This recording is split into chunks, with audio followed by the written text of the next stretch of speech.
Salut tout le monde, vous n'avez pas pu passer à côté. En ce moment, on est tous rivés à nos smartphones à cause de Pokémon Go, la nouvelle application de Nintendo et Niantic Lab. Alors sur Mademoiselle, je vous ai déjà expliqué comment télécharger l'application.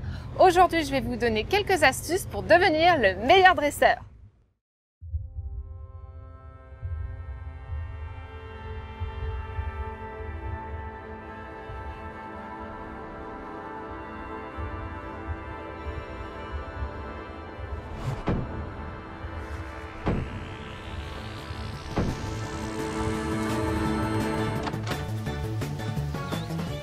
Pokémon Go est un jeu basé sur la géolocalisation. En se déplaçant dans nos rues, on va tomber sur des Pokémon, des Pokéstops et des arènes qui permettent de progresser dans le jeu. Alors à première vue, le principe est assez simple, mais il existe pas mal de life hacks qui permettent d'avancer plus vite. Le premier problème quand on commence à jouer, c'est la batterie.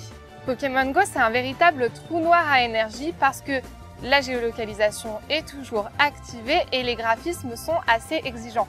On peut utiliser des batteries externes, mais c'est une solution un peu encombrante. Pour rendre l'appli moins vorace, on peut par exemple désactiver l'effet réalité augmentée quand on capture des Pokémon. Alors, je sais, c'est moins rigolo, mais ça marche. Dans les options, l'appli propose aussi un économiseur d'énergie qui éteint l'écran quand on ne se sert pas de l'application. Alors, ça marche pas très bien pour l'instant, mais ça reste une solution. Le défi principal, c'est évidemment de gagner de l'expérience pour monter en niveau. Alors pour ça, il faut attraper des Pokémon et choper des arènes, mais il y a quelques petits trucs qui permettent de gagner des XP plus vite. Au fil de votre progression, vous gagnerez un œuf chance. L'œuf chance, il permet de doubler les XP gagnés pendant 30 minutes. Alors moi, ce que je vous conseille de faire, c'est de vous réserver les évolutions que vous pouvez avoir, puis de toutes les lancer en même temps juste après avoir activé l'œuf chance. Ça vous fera gagner plein d'XP et si vous avez un œuf avec l'or, c'est encore plus pratique. Quand vous capturez un Pokémon, vous remarquerez que les cercles autour des Pokémon changent de couleur. Les Pokémon avec un cercle vert sont plus faciles évidemment à attraper qu'un cercle orange ou rouge. Alors un petit conseil, si vous tombez sur un Pokémon rare, lancez-lui une Beframbi puis lancez-lui une Pokéball, vous aurez plus de chances de l'attraper. Sachez qu'en plus, le Pokémon peut tout à fait fuir, donc vraiment, je vous conseille d'utiliser une Beframbi parce que vous risquez de voir partir un Onix et ça, c'est triste.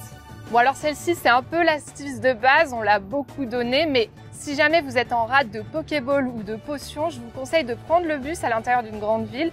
Vous passerez à côté de plein de Pokéstops assez rapidement pour en voir plein, mais assez lentement pour tous les activer.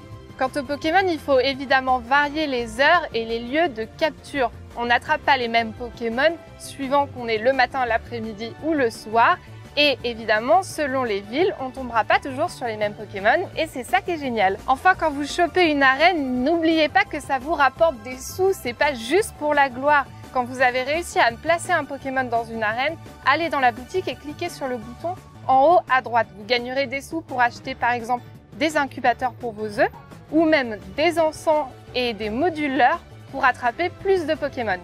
Voilà, maintenant vous êtes prêts à conquérir le monde et n'oubliez pas, les meilleurs, c'est la Team Rouge!